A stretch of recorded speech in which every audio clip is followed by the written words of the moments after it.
Marathon of Mewar, जहां से हुई महाराणा प्रताप की विजयों की शुभारंभ।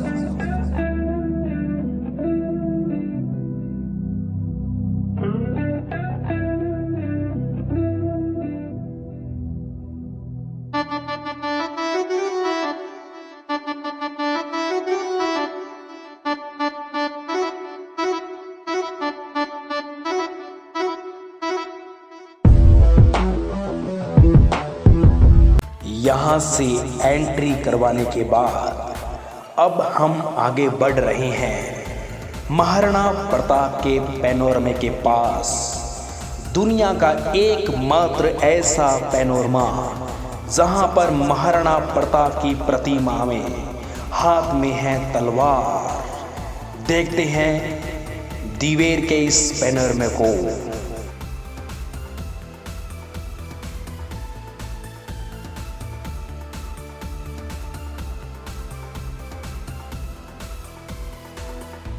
दिवेर का युद्ध, वीरों और वीरांगनाओं की इस पावन धरा ने सैकड़ों युद्ध देखे हैं, किंतु मेवाड़ की दिवेर नामक स्थान पर महाराणा प्रताप और अकबर के मध्य जो ये युद्ध हुआ, इतिहास में मेवाड़ मैराथन के नाम से जाना गया। यह युद्ध राजपूतों और मुगलों के बीच निर्णायक युद्ध साबित होता है। महाराणा प्रताप ने इस मैराथन में विजय श्री को प्राप्त किया और आज हम इसी युद्ध के विषय के बारे में कुछ बताना चाहेंगे।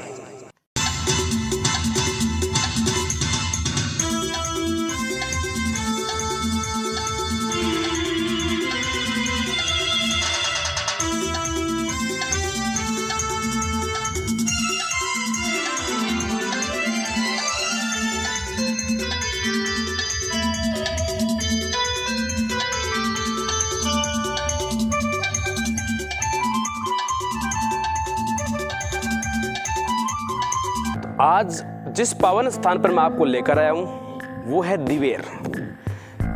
यानी इस दिवेर से मेवाड़ की सीमा प्रारंभ हो जाती है। दिवेर से लेकर बागड़ प्रदेश तक पूरा आपका मेवाड़ है और ये एक ऐसा स्थान है जहाँ से महाराणा प्रताप की विजयों की शुभारंभ हुई थी। महाराणा प्रताप अकबर से लोहा लेते लेते इतने समस्याओं में आ गए थे कि पूरा मेवाड़ खो बैठे थे, लेकिन स्वाभिमान नहीं गिरने दिया। इससे पहले वो अकबर के साथ कई युद्ध कर चुके थे। हल्दी घाटी जैसे बड़े युद्ध करने के बाद आखिरकार महाराणा प्रताप ने समस्त दुर्ग गंवाने के बाद ये ऐसी जगह है जहां पर पहली बार महाराणा प्रताप उनके पुत्र अमर सिंह अकबर से इतना खतरनाक लोहा लेते हैं और अकबर की सेना को धूल चटाने में सक्षम रहते हैं। आज पास में यहाँ दिवेर का थाना बना हुआ है। उसी जगह पर पहले मुगलों का भी थाना हुआ करता था और उस थाने में जो यहाँ पर थानेदार कह सकते हो या जिनके संरक्षण में था वो था यहाँ पर मित्रों बहलोल और सुल्तान, दो आदमी थे। एक यहाँ पर किला था छोटा सा पहले जिसे हम दिवेर का किला बोलते थे। यानी पूरा का पूरा दिवेर दो ही व्यक्तियों के प्रशासन और राजनीतिक स्तर पर प्रबंधन में था। एक थे सुल्तान खान और एक थे बहलोल खान। इन दोनों के नेतृत्व में था और 1582 इसी जगह पर महाराणा प्रताप ने अपने पुत्र को लेकर आए थे और इतना खतरनाक युद्ध था। महाराणा प्रताप की विजयों का सबसे पहला प्रतीक जो माना जाता है इन महाराणा प्रताप का, वो पहला ये दिवेर का युद्ध ही माना जाता है। इन्हीं चारों तरफ की घाटियों में यहाँ पर महाराणा प्रताप का घमासान युद्ध हुआ था। वार इतने खतरनाक थे, यहाँ पर राजपूती सेना ने और महाराणा की सेना ने यहाँ पर दया भाव भी दिखाया और अपना लक्ष्य भी हासिल किया। महाराणा प्रताप का वार इतना खतरनाक था कि सुल्तान खान पे इतना भयंकर वार हुआ। सुल्तान खान के घोड़े के सवार पे होने के साथ साथ दो टुकड़े हो गए थे और एक ऐसा वार अमर सिंह ने भी सुल्तान खान पे किया था। अमर सिंह ने भाले का इतना जबरदस्त वार किया था कि अमर सिंह के अंदर से भाला भागता हुआ और जमीन में जा गुफता है। इतना जबरदस्त वार था।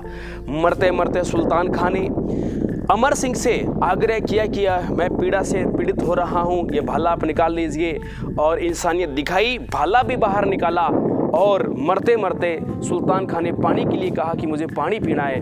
तो अमर सिंह ने हमारे राजपूती अमर सिंह ने अपनी इंसानियत का परिचय देते हुए और वहाँ महाराणा प्रताप आए, स्वर्ण कलश से उनको पानी पिलाकर गए थे। तो ये जो आज स्थान है किसी गौरवशाली स्थान से कम नहीं, लेकिन दुनिया की नज़र से अभी थोड़ा दूर है। आने वाले समय में ये बहुत ही एक महत्वपूर्ण स्थान होगा, जाना माना स्थान होगा, क्योंकि 1582 में दिवेर का जो युद्ध हुआ था इन्हीं की चारों तरफ की घाटियों में हुआ था। यहाँ पीछे की तरफ जो पहाड़ियाँ हैं, मैं आपको लेके चलूँगा पीछे की तरफ। ये पीछे की तरफ जो पहाड़ियाँ हैं, यहीं से एक नदी निकलती है जिसका नाम है कोठारी नदी। आपसे यदि पूछ लिया जाए कि दिवेर का युद्ध किस नदी के आसपास के एरिया में हुआ था, तो आप कह सकते हो कोठारी नदी के आसपास के एरिया में दिवेर का युद्ध हुआ था। तो ये थे महाराणा प्रताप और महाराणा प्रताप का गौरवशाली इस जगह का इतिहास और महाराणा प्रताप के बारे में कुछ चित्रों के माध्यम से मैं वर्णन करने वाला हूं, जो यहाँ के संस्थागत के लोगों ने चित्रों के माध्यम से कुछ यहाँ के दृश्य बता रखे हैं कि इन जंगलों में क्या क्या वारदात हुई थी। अब मैं आपको वो पहाड़ियाँ दिखाता हूँ जहाँ से छोटे छोटे झरने निकल के एक कोठारी नामक नदी बनती है, आगे जाके भीलवाड़ा जिले की एक प्रमुख नदी बनती है। तो चलिए उन पहाड़ियों की ओर दिखाता हूँ पहाड़ियाँ।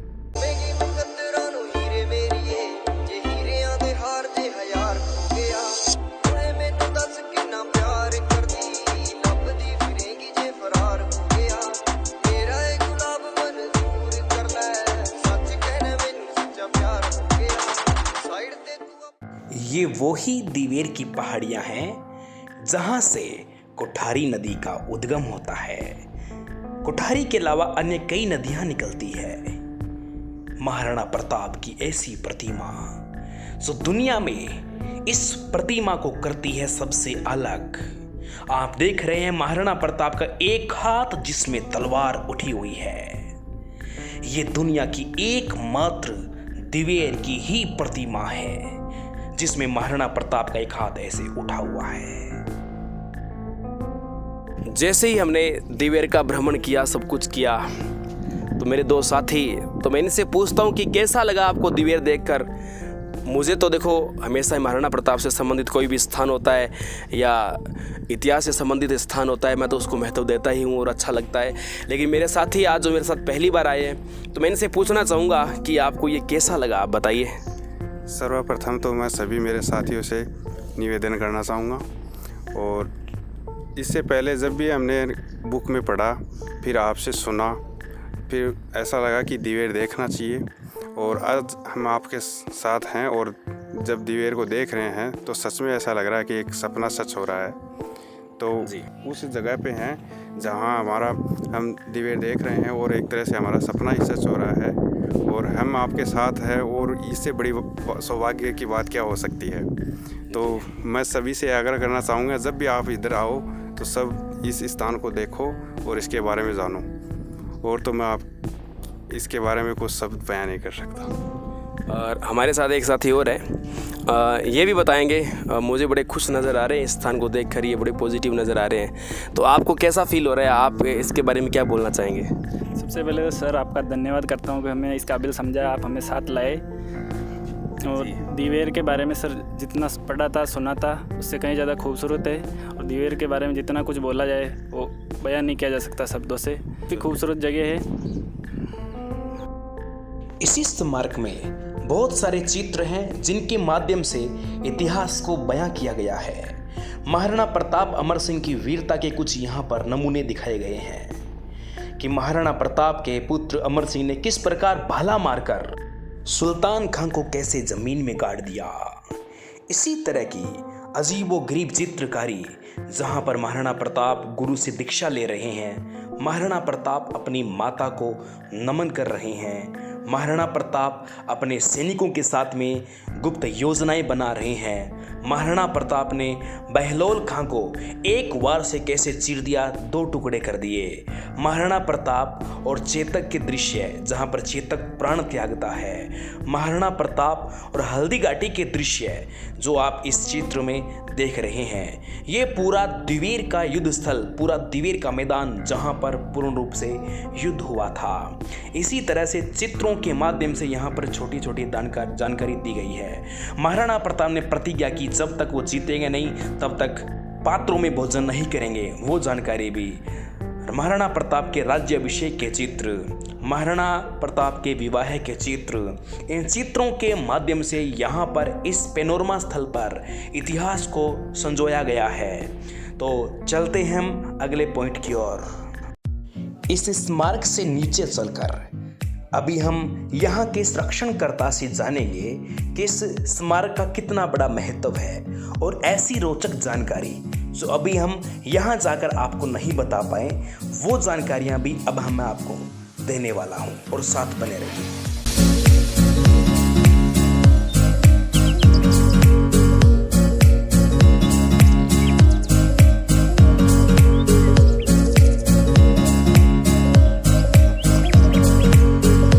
भ्रमण करने के बाद आपने अभी महाराणा प्रताप का दिवेर स्टैचू देखा, पेनोरमा देखा।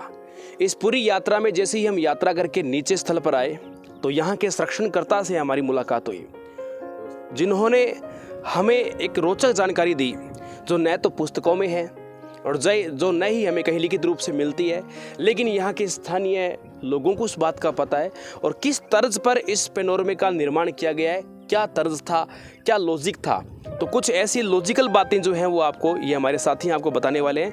तो सबसे पहले आपका इस प्लेटफॉर्म पर आपका हार्दिक स्वागत। और आप हमें बताइए ये स्टैचू जो है ये दुनिया से सबसे अलग क्यों है, क्या ऐसी खास बात है ये दुनिया से अलग है, तो ऐसी क्या फीचर्स है और किस बेसिस पे ये इस स्टैचू को बनाया गया है। और यहाँ पर ऐसा बताया जाता है कि एक बार से महाराणा प्रताप ने बहलोल खां के 2 टुकड़े कर दिए थे और सुल्तान खां को भाले से ऐसे बीन दिया था कि ज़मीन में गाड़ दिया था उसको। तो ऐसे वो फीचर्स जो है उनके बारे में, ऐसे स्थल वो किधर किधर पड़ते हैं और कैसे कैसे हैं, तो उसके बारे में आप हमें बताइए। नमस्ते भाई, मैराथन ऑफ मेवाड़ से सतीश कुमार गर्ग प्रमुख व्यवस्थापक के रूप में हूँ मैं।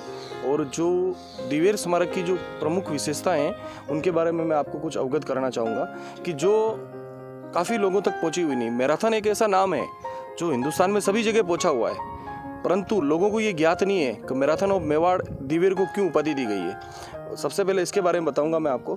मैराथन ऑफ मेवाड़ दिवेर को उपाधि इसलिए दी गई है कि यहाँ जो युद्ध हुआ था वो टुकड़ियों में हुआ था और वो 6 वर्ष चला था, तो वो मेवाड़ का मैराथन हो गया ये।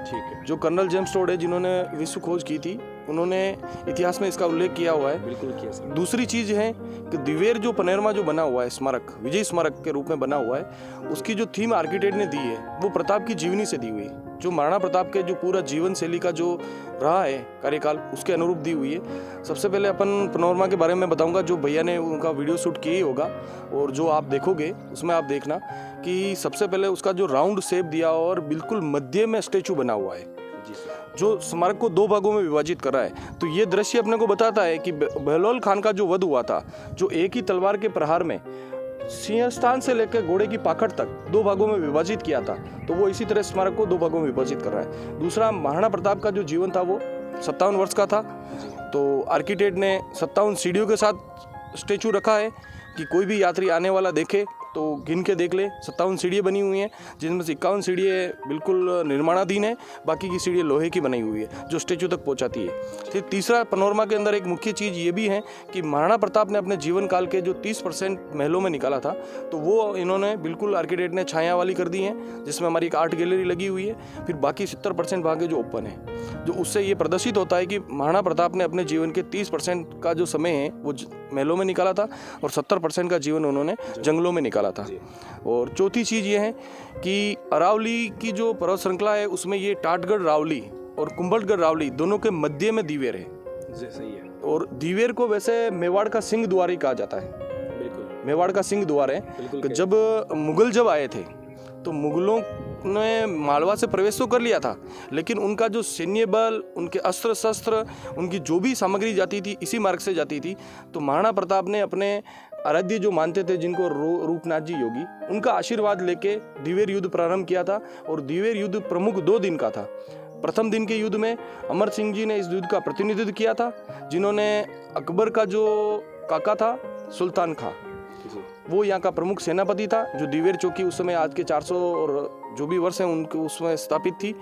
तो उनका वध तो अमर सिंह जी ने किया था। और अमर सिंह जी ने इतनी तीव्र गति से भाला मारा था कि वो सीधा सुल्तान खान के छाती को चीरते हुए, घोड़े को चीरते हुए जमीन में चला गया था। दूसरे दिन का जो युद्ध था वो महाराणा प्रताप ने स्वयं किया था और उन्होंने एक ही तलवार के प्रहार से बेलाल खान को घोड़े सहित 2 भागों में विभाजित कर दिया था। ये है दीवेर का। तो बस आप सभी से मेरा निवेदन है कि इतिहास के बारे में अधिक से अधिक लोगों तक ये सूचना पहुँचे और जितने अधिक से अधिक हो सके पर्यटक यहाँ आए, ताकि अपन मेवाड़ की जो शान है महाराणा प्रताप, उनके बारे में आने वाली पीढ़ियों को बता पाए अपन, ताकि लोगों में एक जागृति पहुँचे। बस इसी के साथ धन्यवाद। आपका बहुत बहुत आभार। आपने इतने सरल और सभ्य शब्दों में परम पूजनीय महाराणा प्रताप के बारे में अच्छा व्याख्यान किया। अच्छा हमें भी लगा और दर्शकों को भी लगा होगा और लगेगा, यह हमारा विश्वास है। एक जानकारी मैं आपसे निश्चित रूप से चाहूँगा, इन्हीं पहाड़ियों में बताया जाता है कि बहलोल खां का स्मारक भी बना हुआ है, जहाँ वध हुआ, सूर्य स्थल है, जहाँ पर हमारे वीरों ने सूर्यता दिखाई थी और जो हमारे राजपूतों को, हमारे के यहाँ प्रजा को क्षति पहुँचा रहे थे, उन लोगों को यहाँ से हटाया था। तो वीरता के प्रतीक के रूप में यहाँ पर जगह जगह कुछ बने हुए हैं यहाँ पर, तो वो किस डायरेक्शन में बने हैं, तो थोड़ा सा वो भी आप दर्शकों को इंगित करके बताएं। वो मुख्य मेन रोड जो अजमेर से उदयपुर वाला जो NH 8 अपना जो पड़ता है, तो दिवेर गांव के कस्बे से प्रारंभ होने से पहले एक सातपलिया गांव के नाम से जो मारवाड़ और मेवाड़ के मध्य जो पूर्व में 400 वर्ष पूर्व जो रास्ता था, वही रास्ता प्रमुख रास्ता है जिसे दिवेर का सिंह द्वारी कहते हैं। उस रोड पे आप महज 3 किलोमीटर चलोगे तो चलते हुए आपको लेफ्ट हैंड की तरफ एक सूर्य स्थल के नाम से जगह बनी हुई है, जो इतिहासकारों द्वारा, जो अपनी भारत सरकार द्वारा, राजस्थान सरकार द्वारा वो एक जगह निश्चित हुई है, जिनके साक्ष्य मिले कि इस जगह बेलाल खान का वध हुआ था, जो आज सूर्य स्थल के रूप में बना हुआ है। जी सर, मैं एक ज्योग्राफिकल बेस पे मैं आपसे एक जानकारी चाहता हूँ। इतिहास, संस्कृति और इनके साथ साथ ये भूगोल में ये जगह बहुत अस्तित्व रखती है। पहली बात तो ये कि अरावली दुनिया की सबसे प्राचीन पर्वतमाला है, दुनिया जानती है और दुनिया की है। लेकिन एक सामान्य जानकारी जो हो सकता है गाइड वगैरह में त्रुटिवंश कुछ भी हो, लेकिन आप स्थानीय नागरिक को एकदम सटीक जानकारी दोगे। हमने ये सुना है कि इस एरिया से 4 से 5 नदियों का उद्गम होता है, तो वो कौन कौन सी नदियाँ हैं, कौन सी किधर जाती है, तो आप बताइए। यहाँ से दिवेर से 5 नदियों का उद्गम होता है और दिवेर का जो धरातल है वो इस तरह का है, एक ऊँट की करवट की तरह है। मेन मुख्य जो चीज़ है, यहाँ से खारी, बांडी और एक अपनी गोमती और 2 नदियों का नाम मैं थोड़ा कुछ रिसर्च नहीं कर पा रहा हूँ, कोठारी, जो इन सभी का समागम यहाँ से होता है। जो दिवेर का जो पानी है वो 60% मारवाड़ की तरफ जाता है और 40% पानी लूणी अटैचमेंट में जाएगा। बनास कैचमेंट में जाएगा नहीं, बनास तो कुंभलगढ़ से हो जाता है। नहीं, वो बनास में जाके मिलती है कोठारी। ठीक है, बोलिए। तो ये 5 नदियों का है ना समागम यहीं से प्रारंभ होती हैं, जिनमें से जो ऊँट की करवट की तरह जो दिवेर है उसका 40% पानी मेवाड़ की तरफ जाता है, बाकी मारवाड़ की तरफ जाता है। अब इस सेशन के अंदर यहाँ नदी झरना चलता हुआ मिल सकता है क्या अभी? हाँ, अभी बारिश जो हुई नहीं ऐसी, जैसे भी अपना अगस्त तक जो अच्छी बारिश हो जाती है उसके बाद दिवेर के आसपास के सभी झरने चालू हो जाते हैं। अच्छा, तो इन्हीं झरनों से नदियाँ निकलती रहती है क्या? बस इन्हीं झरनों से नदियाँ बन के आगे जाती है। यही वो प्रॉपर स्थान है नदियाँ जहाँ से उद्गम कह सकते हैं। कोठारी इनकी पर्टिकुलर कोई पहाड़ी नहीं है, इन्हीं झरनों से निकल के नदी बनती है, यही है। दिवेर टाटगढ़ रावली के अंदर ही, टाटगढ़ रावली से और कुंभलगढ़ रावली के मध्य से ये नदी प्रारंभ होती है। टाटगढ़ यहाँ से कितना दूर पड़ता है? टाटगढ़ यहाँ से लगभग 70 किलोमीटर की रेंज पे होगा, लेकिन टाटगढ़ रावली की प्रारंभ दिवेर से होता है। और एक मुख्य चीज़ मैं बताना भूल गया था, वो मैं सभी दर्शकों को और सभी लोगों को बता देना चाह रहा हूँ कि दिवेर से लेके छापली तक सरकार ने एक एडवेंचर बनाया हुआ है जंगल सफारी के लिए, जो यात्रियों के लिए जंगल सफारी हो जाए, जो पूरा जंगल में होते हुए निकलता है, जो 6 किलोमीटर का पथ संचलन है, जो आप कैमरा के द्वारा जो सामने जो फुटवे बना हुआ है वो आप थोड़ा नोट भी कर सकते हो। तो क्योंकि टूरिस्टों के लिए, यात्रियों के लिए काफ़ी चीज़ें हैं पर लोगों तक पहुंची हुई नहीं है, पहुंच नहीं पाई। और इस स्मारक का जो उद्घाटन हुआ था ये 10 तारीख को 2012 को हुआ था, जो महामहिम राष्ट्रपति प्रतिभा देवी सिंह पाटिल जी ने किया था। पहली महिला ने किया था राष्ट्रीय स्मारक। बहुत ही अच्छा लगा। और ये जो आपने जानकारी जुटाई है ये केवल एक मनोरंजन के तौर पे नहीं है और न ही हमारी पॉपुलैरिटी में कामयाब है। सबसे ज़्यादा इस जानकारी का जो यूज़ होगा आजकल की युवा पीढ़ी को होगा। यदि इस जानकारी को आजकल का युवा, यदि इस बात को वो अमल कर लेता है तो न जाने उसके एग्ज़ाम में 4 से 5 क्वेश्चन आपकी बात से और मेरी बात से सही हो सकते हैं। तो ये केवल एक मनोरंजन के दृश्य से नहीं है, ये धारावाहिक जो चल रहा है ना कोई काल्पनिक है या कोई यहाँ पर किसी तरह से कोई मनोरंजन के दृश्य से कोई ये रोल निभाए जा रहे हैं। सब एकदम वास्तविक है, जानकारी भी वास्तविक है। इस जानकारी में आपको कहीं लगता है कि त्रुटि है तो अविध प्रमाण के साथ कमेंट बॉक्स में कमेंट डाल सकते हैं और हमारे नीचे डिटेल में दिए नंबर पर आप ये दे सकते हैं कि इस बात आपने गलत बोली है, विद ऑथेंटिक प्रूफ के साथ हमें भेज के बता सकते हैं। और यदि फिर भी हमारी त्रुटि है तो हम क्षमा प्रार्थी हैं, और हमारी त्रुटि हो तो हमें ज़रूर बताएं। ओके, धन्यवाद। आप सबका सहयोग देखा, ऐसे स्थलों को आपने इस तरह से संरक्षण प्रदान कर रखा है। और मैं भी आज एक ऐलान कर देना चाहता हूँ, इस वीडियो से जो भी फंड आएगा और मैं इसी स्मारक पे यहाँ पर उनके नाम करता हूँ, जो भी इसका फंड आएगा और आपके पास भेजूँगा। और मैं भी ऐसा ही चाहूँगा कि और दर्शकों से निवेदन करना चाहूँगा कि जितने भी केवल दिवेर ही नहीं, न जाने हमारे राजस्थान में हज़ारों से अधिक स्थल ऐसे हैं, राजस्थान के 10,000 से अधिक ऐसे गांव हैं जहां पर जिनमें ऐतिहासिक स्थल मिलते हैं। आप उन ऐतिहासिक स्थलों का महत्व बढ़ाएं, जिससे हमारे राजस्थान की ख्याति विश्व लेवल पर और पहुंचे। तो और ऐसे स्थानों पर आगे बढ़ाने के लिए यदि कोई मेरा उसमें प्रयास रहता है तो मैं उसमें सर्वप्रथम उसमें आगे रहूँगा। तो ये है शौर्य स्थल। इसके बारे में बताया जाता है कि यहाँ पर महाराणा प्रताप ने बहलोल कांखो चीरकर 2 टुकड़े कर दिए थे। और इसी के पास जो स्थान है, यहाँ पर महाराणा अमर सिंह ने सुल्तान खां को भाले से भीन दिया था, घोड़े सहित। आज हम बात करेंगे दिवेर युद्ध के बारे में।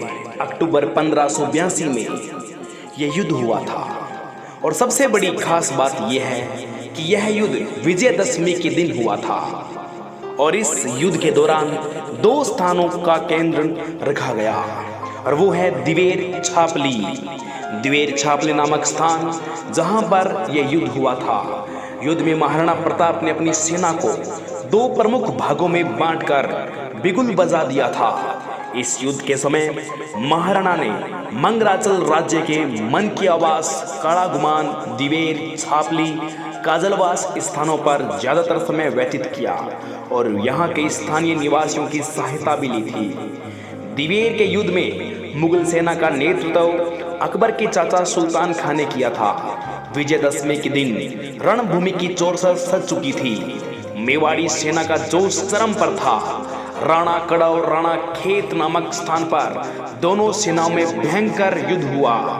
इस युद्ध में सेना की एक टुकड़ी की कमान महाराणा खुद संभाल रहे थे और दूसरी सेना का कमान इनके पुत्र अमर सिंह संभाल रहे थे।